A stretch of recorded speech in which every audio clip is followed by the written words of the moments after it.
yung sunburn ng ating display o ng ating panel gauge. Yan po. Good day mga ka-game changer, mga Honda Click natin version 2.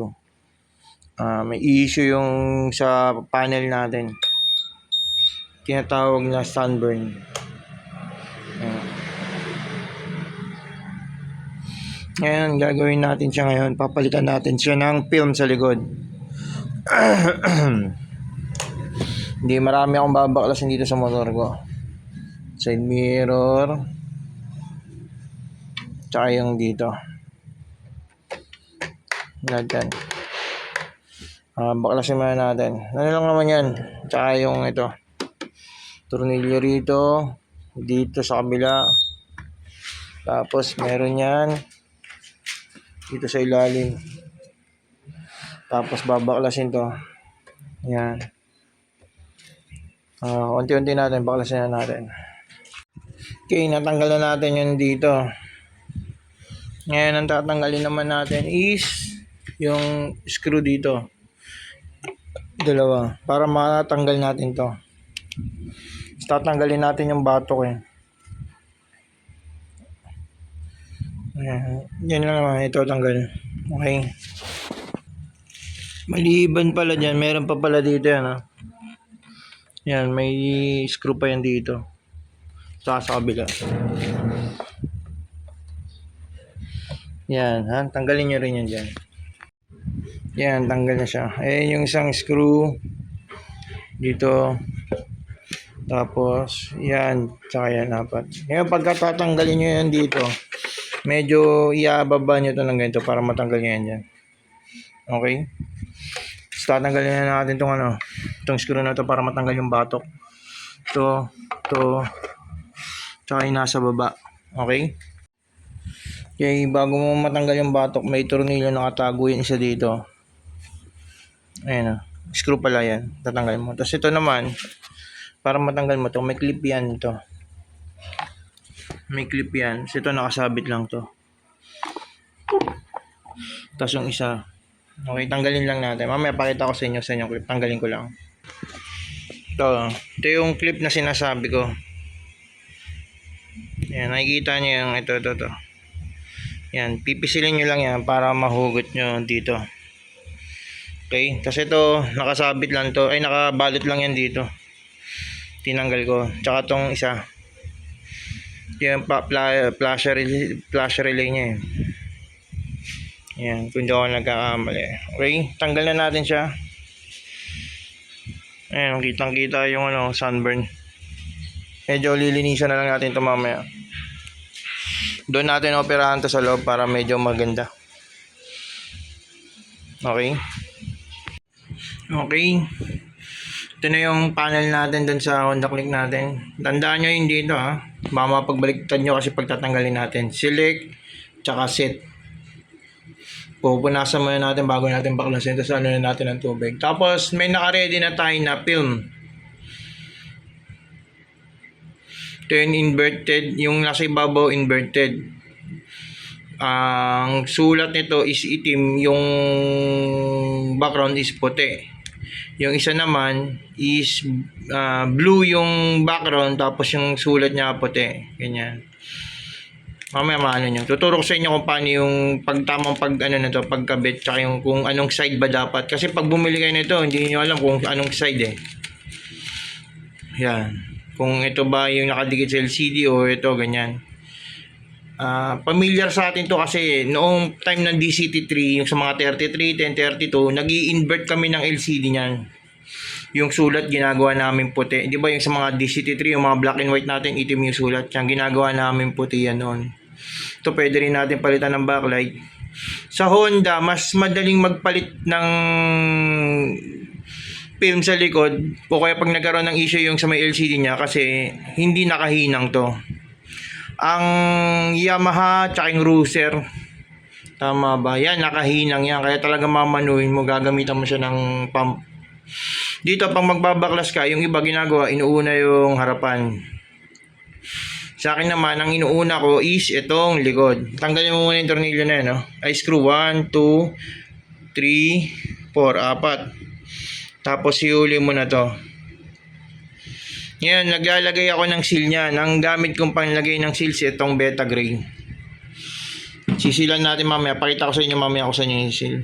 Ito pwede nyo na lang tanggalin to. Kung matigas, kahit huwag nyo tanggalin, baka mamaya mapunit Siyempre, katagalan, kumukunat. Yan natin dyan. Baklasin muna natin Okay, nabaklas na natin yung tornilyo rito sa likod tapos sa harapan.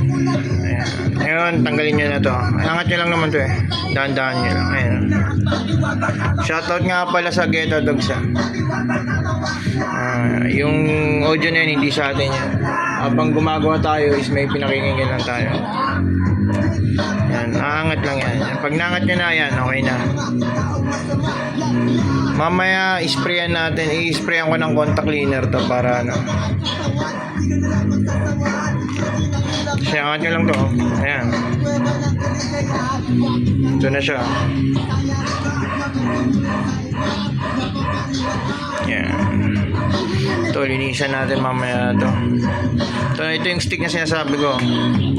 Baka mawala to Tabi nyo na yan. Yan. Tapos, yung pindutan.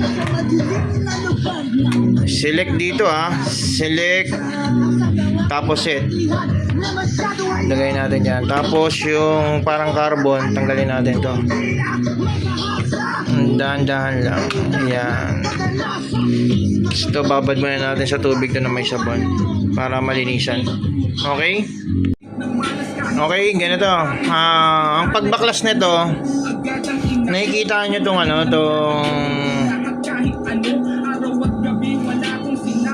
shoutout ulit dyan kay Glaknay, Poison 13, Coli, Tugista, tsaka Flick G,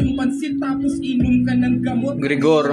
Ito yung sinasabi ko. Iuusog nyo to na ayan itutulak nyo ng pag ganito bago nyo iangat ng paunti-unti ito. Isa rin dito sa kabila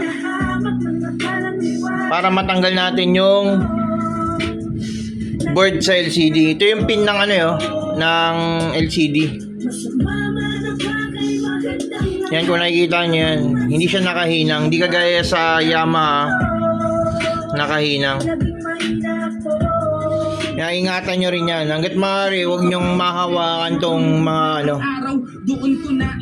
para sa akin itong mga piyesa na to. Tapos dito sa LCD meron din yan. Ayan may clip din dito. Saka dyan. Okay? Angat muna natin. Ang pag-angat yan dito, tapos sundot sa ilalim. May makikita ang kulay itim dito Yun ang magandang sundutin mo. Dito ako mag-start na magsundot dito. Yan. Kasi ito pala yung sinasabi ko na contact cleaner. Yan, electronic contact cleaner. Bubuga natin to kasi nag-moist to dati Nagmo-moist para malinisan din. Okay? Okay, nabaklas na natin. Ito na siya Ito yung board. Dito ko pinatatama yung yung itong plats ko na ko. Yun ang maganda yung angulo ng camera Basta yung kulay itim na yan, makikita nyo yan dyan. Tapos to, hindi perfect yung pagtanggal ko. Hindi nagaan yung camera May tabingi siya. Yan ang iingatan nyo. Pero madali lang yan, i-straight nyo lang. Huwag nyo lang mapuputol. Okay? Yung LCD, tanggalin natin yung LCD. Ayan, bubuganan na natin tong board para medyo kahit paano naman malinisan siya. Ito yung button na to, yung sa select tsaka sa nagpapalit tayo niyan. Bugaan muna natin. Kaya ngayon tatanggalin na natin yung silver na yan. Kung nakikita niyo yung silver na yan, yung sa likod ng LCD, yun ang tatanggalin natin. Gamit natin ng cutter blade. Kung gagamit kayo, siguro din yung bago tsaka yung mayos. Ingatan nyo rin na magasgasan. Straight nyo lang yung blade hanggang sa matanggal nyo lang yung gray. Okay? Wala ka na eh, wala naghahawak sa camera kaya hindi ko mapakita sa inyo eh.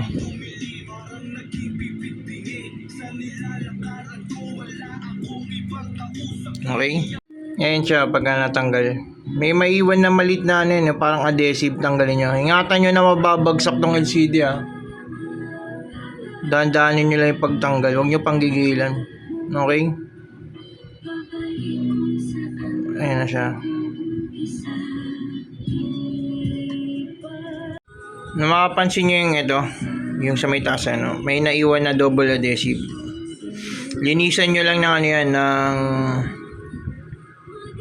sabon na may ano, sabon na may tubig. Pwede nyo naman basahin to eh. Basta ingatan nyo lang matupi-tupi itong mga pin na to. Lalo na kung mababali, wala na to pag nabali yan. Okay, linisan muna natin sabon. Tapos tissue. Okay.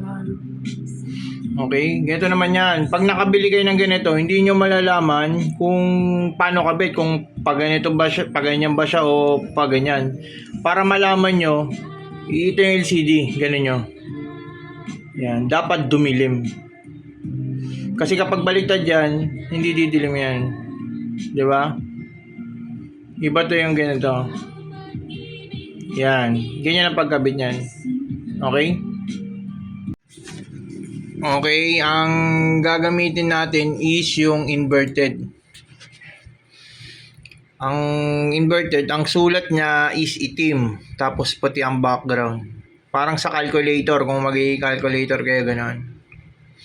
Para maiba naman siya, hindi kagaya sa dati natin na blue, di ba? Yan ang gagawin natin yung inverted. Okay? Ito yung ano, yung sira, yung may sunburn, no? Yan, naikabit na natin. Ayan na siya. Yan. May mga bubbles, hindi may iwasan eh. Medyo kinakalawang na tayo eh. Pero okay lang yan, hindi naman masyadong halata yan. Okay? Salpak na natin, tapos testing muna natin. Okay, ngayon pagka babalik natin, unahin nyo muna yung board. Pabalikan naman to. Board naman ang unahin nyo. Nakabit nyo to. Kabit na natin ng maayos to. Tapos tsaka nyo kakabit yung LCD. I-shoot nyo to ah. Yung mga pin para hindi masira. Silipin nyo lang. Madali lang yan. Yung mga butas oh. Yung mga nandyan. Okay? Okay, pag nakakabit nyo na, check nyo to. Yung mga pins kung nakashoot ba lahat. Okay, na-shoot yan. Okay yan. Ayan na siya. Testingin natin siya. Testingin natin.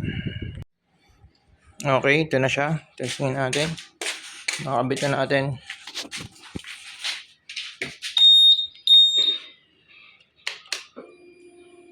Yun. Naka-flash lang eh. May flash eh. Kulay puti siya yung sulat. Ay, puti. Puti yung background. Itim yung sulat. Okay? Ayos. Bali, sasalpak na lang natin siya. Isa pa. Yan.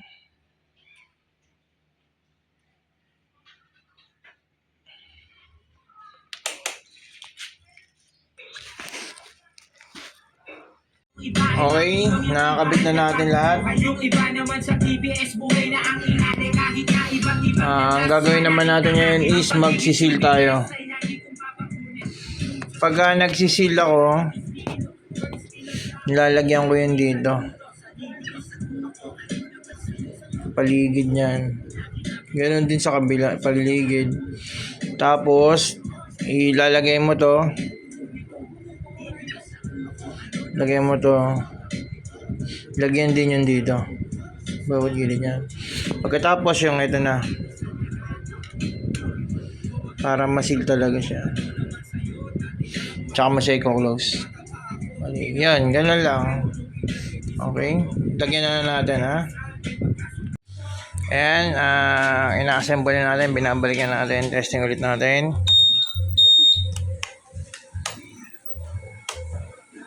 Yun no. Kulay puti siya yung background. Yan. Okay. Okay, tapos din. Ito na siya. Nakaset na rin natin yung oras. Ayan na siya. Bibili na lang natin ulit ng ng protector dito. Ayan. Para hindi kagad masira yung lens. Ayan. Katagalan yung mga puti na yan, matatanggal din yan. Ano yan eh, yan yung seal. Ilinis din yan. Okay, pagka pinagawaan nyo to, mga ano to, nasa 900 o 1,000 po to. Kaya kung gusto nyo makatipid, kayo na lang gumawa. Madali lang naman to.